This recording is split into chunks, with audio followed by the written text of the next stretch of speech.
This is message number 1 of the 28 messages. The title, Our Time After Foundation Day, Our Time in Light of Heavenly Parents' Desire for Her, His Children. This was received Monday, April 15th, 2013, the same day as the bombing at the Boston Marathon. When people speak about children and God, they're usually referring to their personal relationship with God as a child of God. Obviously, as an adult, that relationship can be something that moves them to take even wider responsibilities as God may give them.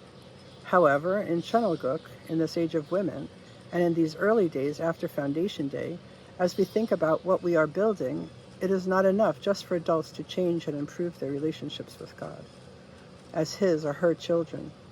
No matter how significant, impressive, and powerfully packed with value, even absolute value that may be, it's not enough, without also considering the relationship between God and young children.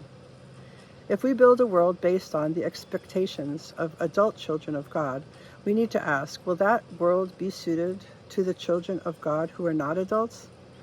Surely God is relating with young people to inspire them, build their dreams, and nurture their spirits. Our Heavenly Parent must be capturing their artwork and posting photos on her Facebook wall, at times at the zoo and class trips and the like.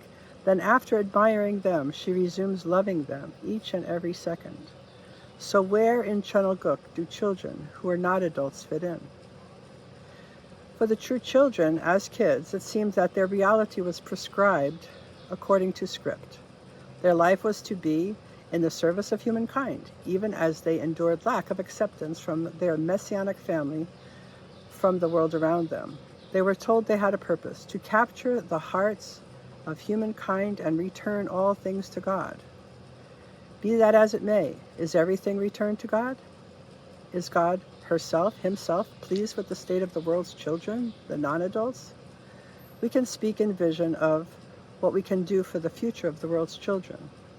We can address the needs of the teeming multitudes of the hungry, of children who come to Mother God with open and needy mouths like baby birds waiting for the meal from one parent or the other. We need to do that. Of course, we have to feed the spirits of the adults of the world. But for God, this is not Chenalguk. Chenalguk also is a time to readdress the needs of the non-adult children. Few after the human fall have an understanding about how God cares for the children taken by fever to the spirit world. Few understand how God might work even during turbulent times to pursue goodness in specific ways for the sake of the children. But let's be clear, children will continue to be born, and God will continue to relate to each child, seeking to determine what that child's need is. God will seek an understanding of need. We may still need to maintain a strong defense, but in an era after Foundation Day, our offering has to be complete, full, free, and comprehensive. How could it be comprehensive without understanding of need? I have a great vision for the children of the world, even as bombs explode. I have a future in mind for where we are going. A comprehensive look at need will tell anyone what God is doing. What about quality? How do we do it well? We have to accept that there is a new foundation despite our inglorious past.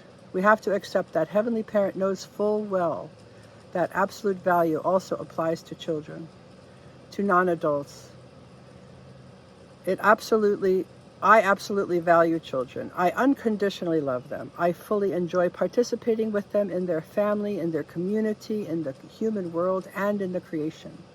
Children dream about the stars, of being a fireman, astronaut, or great statesman or stateswoman. Children dream of ending injustice. They look for ways to manage bullying, of comprehending how another child could be so unkind.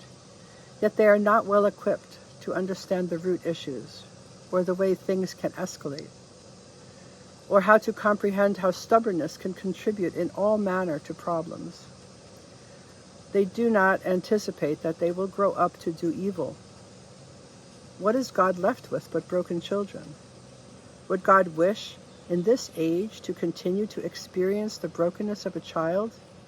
No, Chun Il-guk has to feature positive and constructive outcomes for children. When you address the needs of children, you address the needs of God. You are collaborating with her, with him, in providing much needed resources for love to be real, in force, effective, powerful, suited, and valuable, even absolutely valuable. Let us build the ideal family that includes all true options for the young, from infant to young adult. Let us overcome evil not simply by separating from the past, but by planning for the future. Let us begin to communicate with God about what children need. Thank you.